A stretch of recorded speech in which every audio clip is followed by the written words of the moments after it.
Orb Vallis is an open-world zone occupied by the Corpus on Venus, where you can participate in mining, fishing, beast conservation, bounties, and hunting down endgame bosses known as Orb Mothers. There are 3 syndicates related to Orb Vallis, known as Solaris United, Ventkids, and Vox Solaris, which are reputation grinds you have to rank up with in order to access what this open world offers. These syndicates can be found on Fortuna, which is the social hub for Orb Vallis.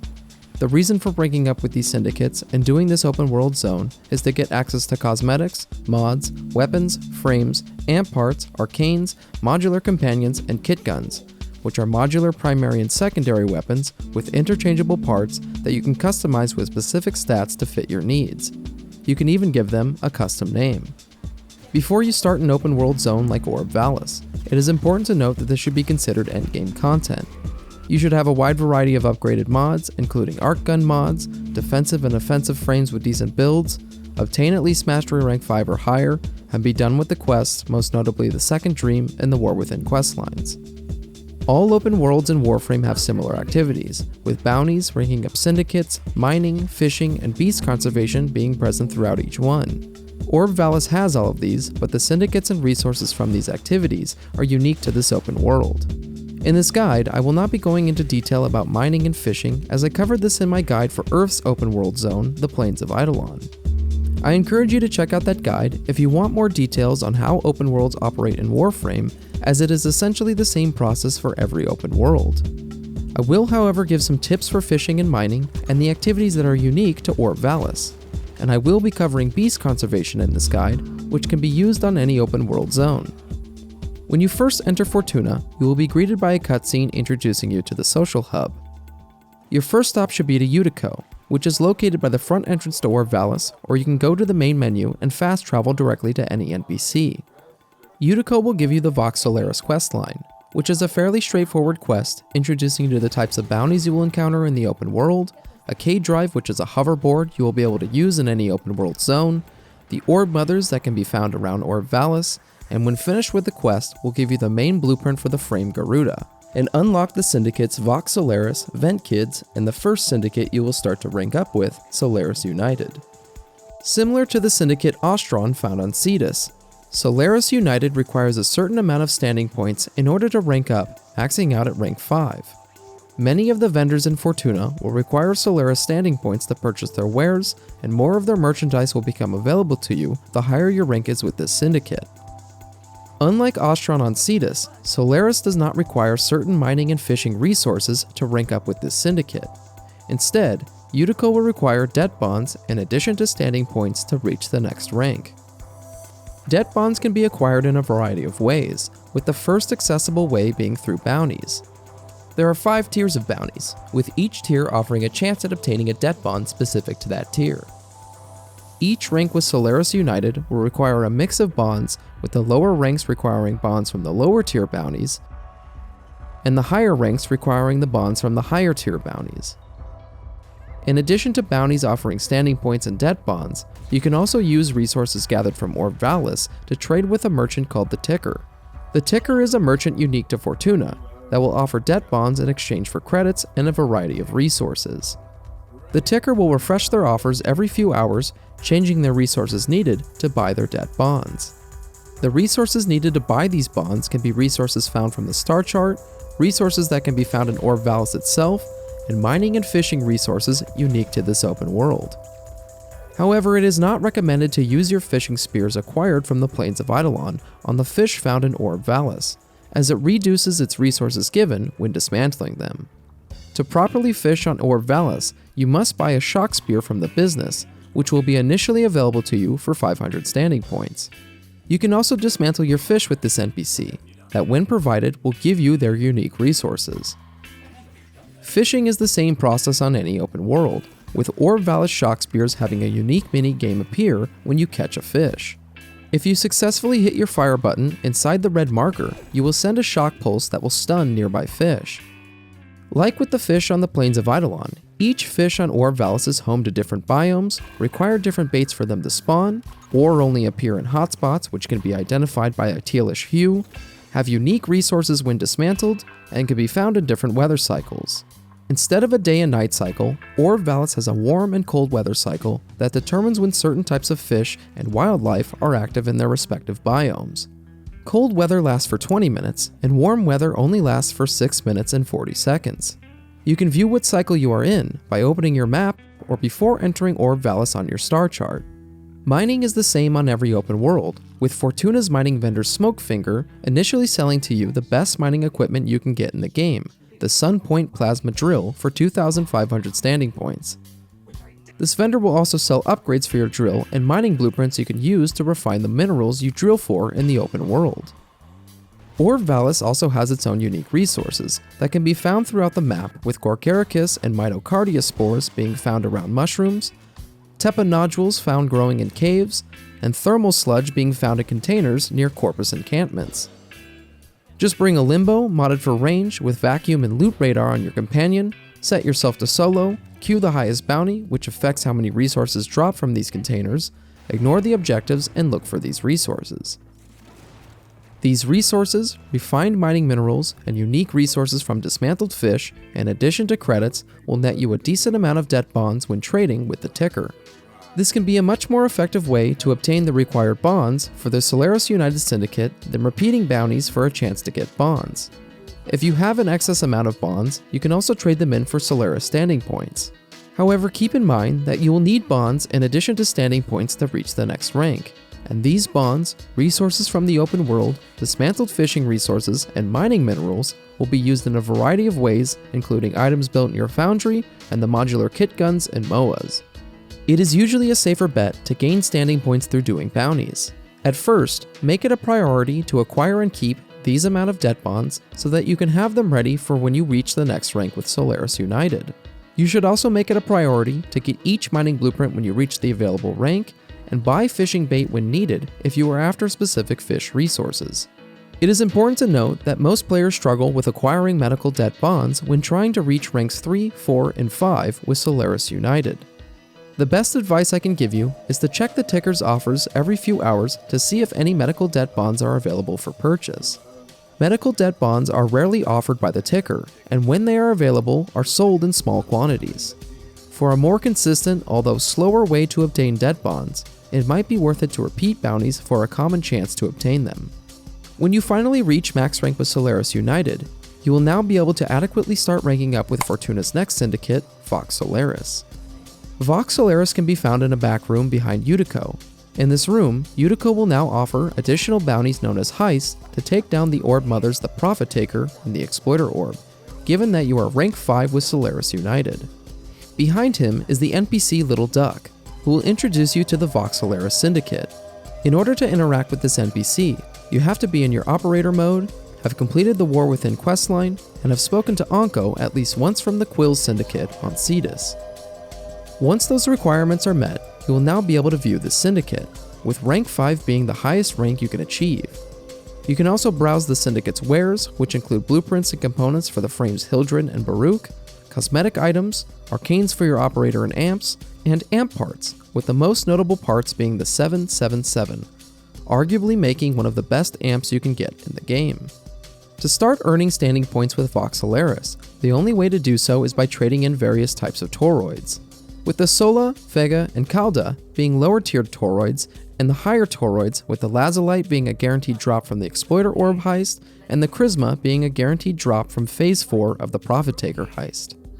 Like with debt bonds for Solaris United, the Vox Solaris Syndicate will require a certain amount of toroids in addition to standing points to reach the next rank. Vox Solaris will also require obtaining component systems, with these being obtained mainly from doing Profit Taker heist or can be bought from Little Duck with standing points. I highly advise saving your standing points and not buying these system components, as Vox Solaris is one of the longest and tedious syndicates to rank up with, and if your goal is to buy the important items that Little Duck offers, you will need a lot of toroids or as many standing points you can get. To start gathering the lower tier toroids, it is important to note where they drop from within Orb Vallis, with the Vega being dropped from Mite Rachnoids and enemies around the spaceport, Calda being dropped from Skito Rachnoids and enemies around the enrichment labs, and Sola being dropped from Kaita Rachnoids and enemies around the Temple of Profit. These lower tiered toroids also have a chance to be found as interactable objects in caves throughout Orb Vallis. There is a handy article on the Steam forums breaking down which caves might have one of these 3 toroids. However, a more common way players gather these toroids is by repeating Profit Taker Heist 1, 2, and 3, or by killing enemies within these specific areas. Having either a resource or drop chance booster, or both, bringing a frame that increases loot dropped like Necros' Desecrate, or using Korra for her Strangledome ability with the Pilfering Strangledome Augment mod, or even Hydroid for his Tentacle Swarm ability with the Pilfering Swarm Augment mod, and the companion, Smedikavet with its Charm ability. Once equipped, head out to one of these areas and start attacking enemies. To increase the number of enemies that spawn in a given area, the Corpus will deploy reinforcement beacons. With 4 beacons planted, it will raise the intensity of spawned enemies. Make sure not to destroy these beacons to ensure enemies keep spawning. Once your alert is at level 4, bunker yourself in an area and use your frame's loot abilities, and kill enemies for a chance at obtaining toroids. Making sure to kill any arachnoids that spawn, as they have the highest chance to drop a toroid. This farming method for obtaining these toroids will be tedious, but by having loot frames and resource boosters, it will increase your chances. Additionally, recruiting a squad, each with a different loot frame, will further increase your chances of toroids dropping. Once you have a handful of toroids, you can start trading them in for Vox Solaris standing points. Although keep in mind that these lower tiered toroids will be needed to reach the following ranks, and they will also be used in a variety of blueprints including amp parts, weapons, frames, and much more. Instead, a more efficient way to gain standing points with Vox Solaris is by trading in Crisma toroids from Phase 4 of the Profit Taker Heist. However, the Profit Taker fight will be a significant gear check for the player, as the Profit Taker deals out a lot of damage and has one of the highest health pools in the game. Before you start Phase 3, you should have access to frames that increase your damage and survivability, with the most used frame for this fight being Chroma. Chroma is effective for their second ability's Heat Elemental Ward and third ability, Vex Armor, ensuring to mod for strength and duration to increase their utility. With Vex Armor active, each time you take damage, it will increase your armor and increase your weapon's damage significantly against the Profit Taker's large shield and health pool. It is highly recommended to also have an adaptation mod, which will grant resistance to damage types received recently by 90%. Adaptation can be acquired from arbitration alerts, traded between players, or bought on the Warframe market site. If you are using Chroma's Vex Armor, almost every weapon can be viable in the Profit Taker fight. Any weapon you have an Orokin Catalyst or multiple Forma installed on could be used, as your goal is to apply upgraded mods that increase critical chance and damage and multi-shot. If you have a gunblade like the Vastalok, Stropha, or Redeemer, mod for high damage, crit, and speed.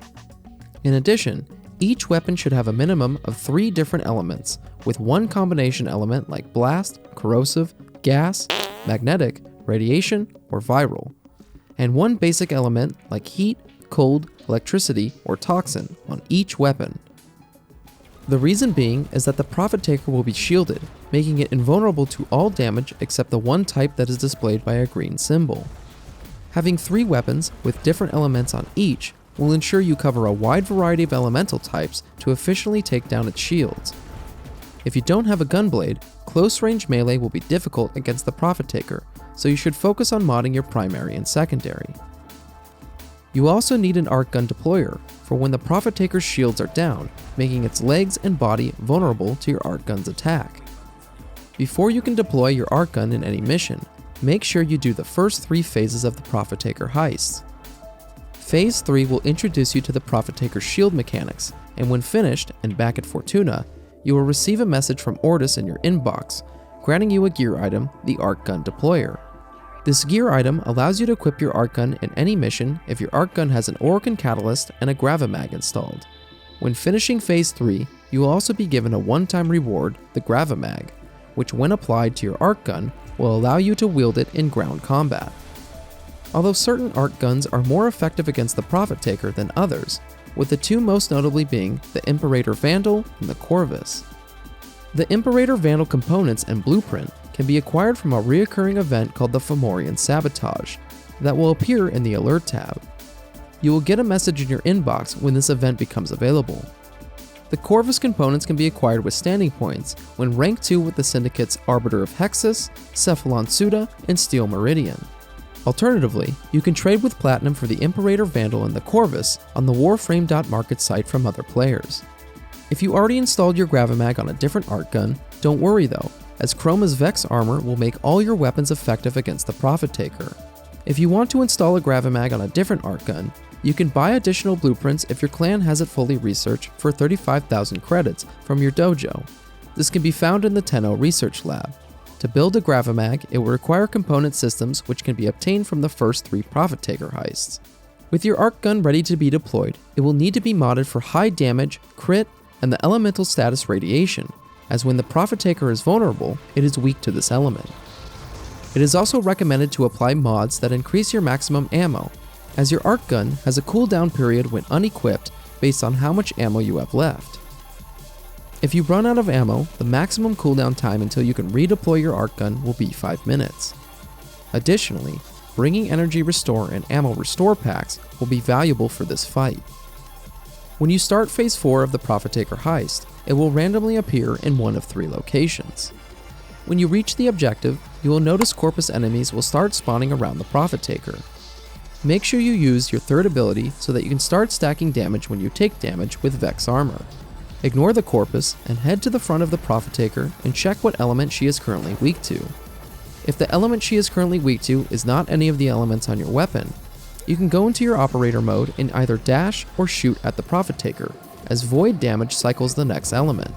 Once she is vulnerable to an element on your weapon, fire away. When you do enough damage, the element will switch to the next element in the cycle.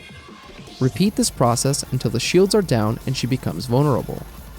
When vulnerable, deploy your arc gun and shoot down her legs. Once she drops, shoot at her body. When you've done enough damage, she will recover and fire out 4 pylons that will make her invulnerable to all attacks until each pylon is destroyed. These pylons are protected by a barrier, so they must be passed through to be destroyed. Once the pylons are destroyed, the Profit Taker will be vulnerable to your arc gun again. If your arc gun is on cooldown, you can look for a mob around the Profit Taker called the Terra Manker, that when killed will drop heavy weapon ammo that will reset your arc gun's cooldown. Once deployed, repeat the process of firing at her legs and body. Once done, her shields will be restored, requiring you to take them down again based on elements. This process will be repeated until her last phase. The player will be given 5 minutes to destroy her. Once destroyed, the Profit Taker will drop behind her a Crisma Toroid and a handful of debt bonds. Make sure you grab this loot fast and run away, as the Profit Taker will self-destruct, killing the player and destroying the loot. Once you are back in Fortuna, you can trade in your Crisma Toroids for standing points. Phase 4 of this heist can be repeated indefinitely, making it a great way to get debt bonds for Solaris United standing points and Crisma Toroids for Vox Solaris standing points. Additionally, during the Profit Taker, there is a high chance that Rachnoid enemies will spawn around her, which have a high chance of dropping the lower tiered Toroids when killed. If you don't have the recommended gear or are struggling with phase 4 of this heist, you can set yourself to public and try joining a random squad. Usually you can always find a squad taking down the Profit Taker. If you do this though, try and bring frames that have abilities that will benefit your squad like Wisp, Trinity, Harrow, and many more frames that will support your teammates. And if you are getting carried through the Profit Taker, make sure to take down the pylons during that phase of the fight. Next we will focus on the Exploiter Orb heist, which is a much more simpler fight than the Profit Taker, but it is a lot more time consuming. First, the only way to spawn the Exploiter Orb is by having Diluted Thermia. Diluted Thermia can only be acquired during a world state alert that occurs once every few weeks known as Thermia Fractures. During this event, the ground of Orb Vallis will be covered in fractures that a player can seal with coolant canisters. These coolant canisters are dropped by coolant Rachnoids, which can be found following the Exploiter Orb who is patrolling around the Temple of Profit. Kill a Rachnoid and pick up a canister. Bring one of these canisters to a fracture and place it. Once placed, this will initiate a mobile defense-like mission, where you must protect the canister from being destroyed. If you were to place 4 coolants in the fracture, it will increase the difficulty and the amount of time it takes for the fracture to seal. If you are playing solo, place all the coolant next to the fracture, and when ready, place them in the fracture and get ready to defend. Any frames that are good at defending a point, like Frost's Snow Globe or Octavia's Mallet, will make this the best choice for this event. During the sealing process, the fracture will emit certain effects, with the most difficult being a nullifying effect that disables your abilities for 30 seconds. Do your best, and when finished, pick up your canister and you will be rewarded 1 Diluted Thermia. If you just placed 1 coolant canister, you will have to seal 3 additional fractures to get 1 Diluted Thermia. You will need quite a few Diluted Thermias if you wish to repeat the Exploiter Orb for all of the heist rewards. Additionally, obtaining a full canister will also reward 7 event points that you can view in the Alert tab, giving you useful mods and the primary weapon, the Opticore Vandal. If you don't get 100 points when the event is active, don't worry though, as your progress will carry over the next time the alert is active. With a Diluted Thermia obtained, you will now be able to spawn the Exploiter Orb. As far as your frames and weapons go for this fight, any frame that protects you from massive amounts of damage will work, such as Rhino, Chroma, or Aneros. Next, either your primary or secondary should be modded for high total damage and the corrosive element, as the Exploiter is weak to corrosive. Then, one of your weapons should be modded for magnetic or radiation, as the coolant rachnoids are weak to both. Queue for the heist from Utico inside the Vox Solaris room, and proceed to Orb Vallis. Once outside, go towards the cave the farthest to the east, where you will find a hidden cave. Head through the cave and you will see a familiar area to Fortuna. Go towards the front and jump on a balcony to the left, where you will find a console where you can place your Diluted Thermia. This will remove 1 Diluted Thermia from your inventory. Once placed, the Exploiter Orb will enter from the ceiling.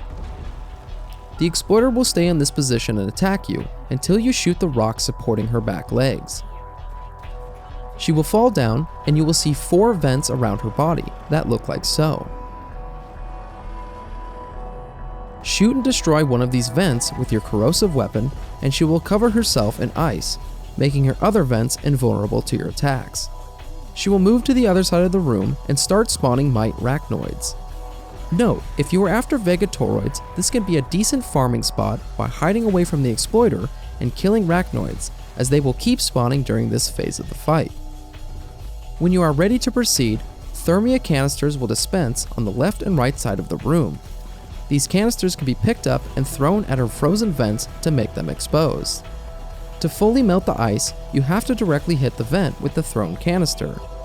If the canister explodes next to the vent, it might take multiple canisters to make the vent exposed. Alternatively, if you throw the canister and shoot it in midair, it will fully melt the ice. Repeat this process and shoot 2 exposed vents, and the Exploiter will move to the middle of the room and hang above. Coolant Rachnoids will spawn, which must be killed for the Exploiter Orb to descend. Once she is down, expose the last vent and destroy it. The Exploiter will retreat and you must exit the cave and meet her outside for the next phase. Once outside, your HUD will display in the top left a heat gauge, with your goal being to fill out this gauge, making her vulnerable to attacks.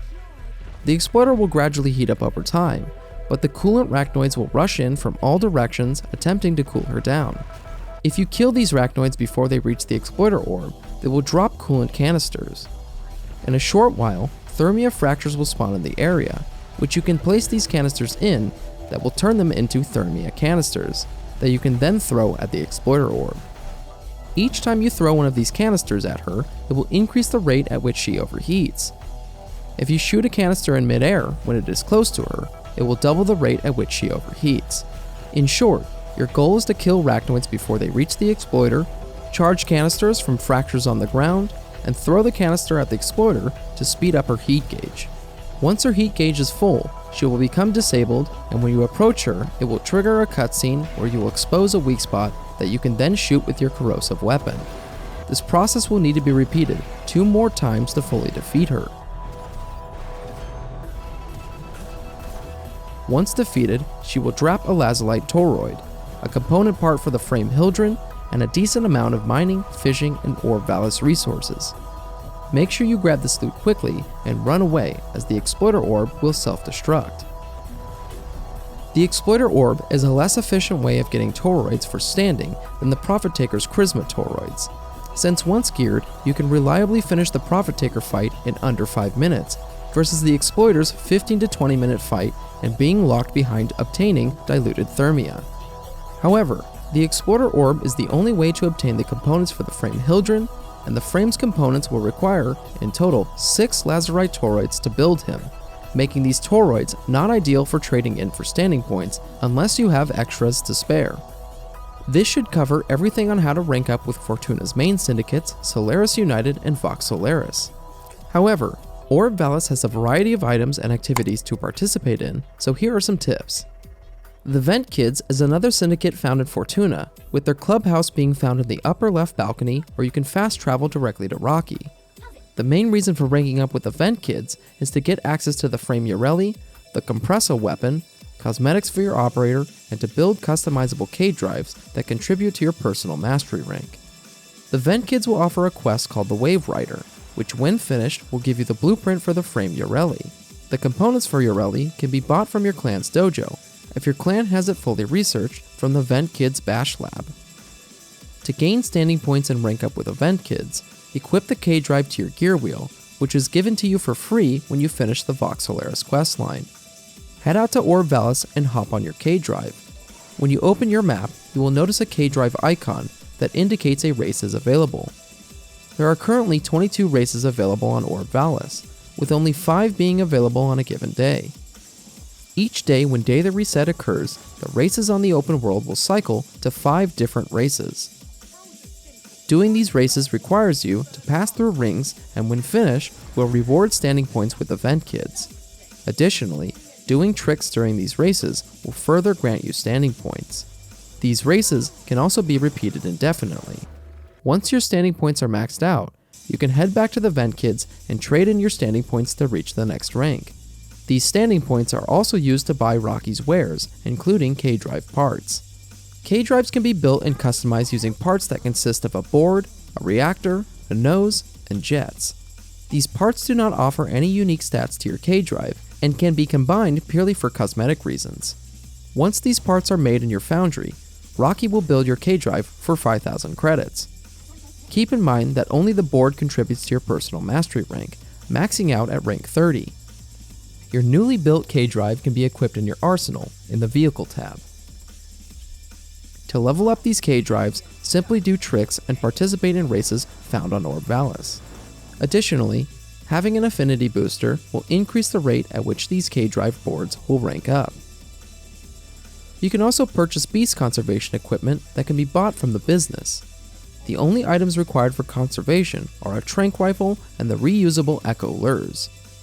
Pheromone synthesizers can be used during the luring process for a chance at capturing a rarer species of the beast you are hunting for. The main reason for doing conservation is for cosmetic and decoration items that can be used in your orbiter. Before heading out to do conservation, consider bringing any stealth-based frames like Loki or Ivara, as this will simplify the process. The trank rifle must be equipped on your gear wheel, just like mining and fishing equipment. Once in the open world, with your trank rifle equipped, the map will now display tracking spots, indicated by paw print symbols. If you are after a specific beast, you can access your submenu and equip a lure, and this will show you only the tracking spots for that beast. Once at the spot, interact with it and a trail of footprints will appear. Follow the trail, which will lead you to a calling point, or you can use your codex or synthesis scanner to locate it. Next, use the beast's corresponding echo lure. In a short while, it will call back. At this point, if you have a pheromone, use it for a chance of calling a rarer variant of the beast. Once it calls back, a guide bar will appear that you must hold down the marker in the middle of as it moves either up or down. If successful, it will disappear and the beast will soon approach. Stealth yourself or hide and equip your trank rifle. Aim with your trank rifle, which will highlight the beast, and once found or they reach the calling point, fire away at them and they will become tranquilized, which you can then interact with and gain their tag and standing points. Back at Fortuna, these tags can be traded with the business. If you are after specific beasts for their tags, view the wiki page for more information on beasts and how to capture them. Additionally, once you've acquired a trank rifle, you can head back to Cetus and buy lures to start doing beast conservation on the plains of Eidolon, and even acquire the notable Vasca Cavette if you're after obtaining that companion. Before we get to the modular Kitguns and MOAs, it is recommended to get to rank 4 with Solaris United before considering building these customizable items. The reason being is that you will need many of the mining blueprints and fishing baits from their respective vendors to be able to obtain the resources needed to build these modular items. It is important to note that although Kitguns can be made into powerful weapons, and MOAs can be fun to customize, they are not needed to do a lot of content in this game. These modular items are mostly a way for players to make unique items that fit their needs. Kitguns consist of 3 parts: chambers, which are the primary part of the kitgun that determines the weapon's firing type and damage properties, grips, which determines if it will be a primary or secondary weapon, and the loader, which determines the stat bonuses of the weapon. Each part of the kitgun, in combination with each other, will determine its final stats. There is no correct method for building these kitguns, and should be experimented with by the player. There are many websites such as the Warframe wiki that break down each part's stats, and even websites like overframe.gg, where you can compare each combination of kitgun's final stats before you farm out the resources in-game and build them. If you are just building kitguns for mastery rank purposes, keep in mind that only the chamber contributes to your personal mastery rank, and both the primary and secondary variants of these kitguns share the same mastery progression. Leveling both the primary and secondary version of the same chamber will not give you additional mastery rank. If you don't care about kitguns but care about your mastery rank, I recommend building whatever parts you have an abundance of resources of so you can quickly make each kitgun. If you care about making the best type of each kitgun, I recommend asking the community in-game and doing a bit of research either on the wiki or on YouTube. Once you determine the kitgun you are after, buy the correlating blueprints, farm out the resources needed to build them in your foundry, and then bring them back to Rude Zood, who will build the weapon for you for 5,000 credits. Kitguns need to be leveled just like any other weapon in Warframe. When you reach rank 30 with the weapon, you must guild them back at Rude Zood, which requires 10 Shelter Debt bonds and 5,000 Solaris United standing points. Once gilded, you will be prompted to polarize a mod slot of your choice, name your weapon, and it will unlock a PAX Arcane slot with some arcanes being purchasable from Zood. This will reset your kitgun's rank and require you to level it up again for it to count towards your personal mastery rank. The vendor legs allows you to build customizable robotic companions such as MOAs or Hounds. This vendor sells the parts needed to make the customizable MOAs, with the 4 parts being the model, the core, the gyro, and the bracket, making up each MOA. Each part of the MOA, in combination with each other, will determine its final stats. Most of the community would agree that different combinations of MOA's stats are insignificant compared to one another, and that MOAs underperform in high-level gameplay. Most people build MOAs for cosmetic reasons or personal mastery rank, therefore are built solely based on looks and aesthetics. If you care about making the best MOA, check the wiki for a comparison of each part's stats. Once determined, build them just like you would kitguns, level them up, then guild them from legs, which requires 5,000 standing points and 10 training debt bonds. Keep note that only the model part of the MOA is what contributes to your personal mastery rank. For Hounds, their parts are only obtainable from Sister of Parvos hunts, which are unlocked after completing the quest The War Within and the Call of the Tempestari. If you were to go through the process of vanquishing your Sister of Parvos, you will obtain a fully built Hound and 1 random Hound component blueprint. Building and gilding a Hound is the same process as building MOAs, with Hounds being a little bit more viable in high-level gameplay than MOAs. The only difference is the process of obtaining a Hound can be a bit more involved by being locked behind Sister of Parvos hunts. Most people obtain Hounds for mastery rank purposes, with the model part of the Hound being what contributes to your personal mastery rank. If you are after mining materials, a notable cave with many mining veins is the same cave that hosts the Exploiter Orb fight. Additionally, many caves throughout Orb Vallis discovered from your map are great spots for mining.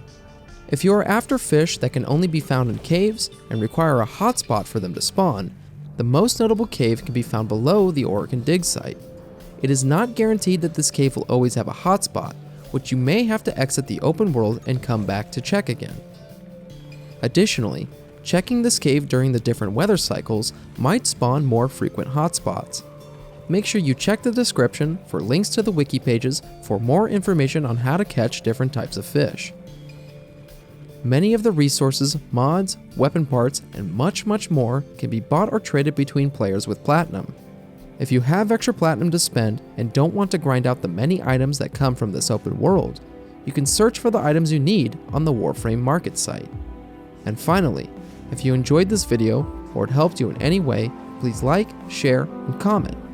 If you want to see more guide videos in the future, make sure you subscribe to keep updated and notified when I release new guide videos. If I'm missing anything covering Orb Vallis, or you want to help your fellow players out, please leave some feedback. If you want help live, you can join me on Twitch every Thursday and Sunday at 7:30 p.m. Pacific Standard Time. Thanks for watching, and keep an eye out for my next guide video covering Warframe's open world on Deimos. It's not, I don't mention it in the video, I mentioned like, oh there's a cat, I'm sorry, holy there's a cat underneath the desk and I just kicked him in the head.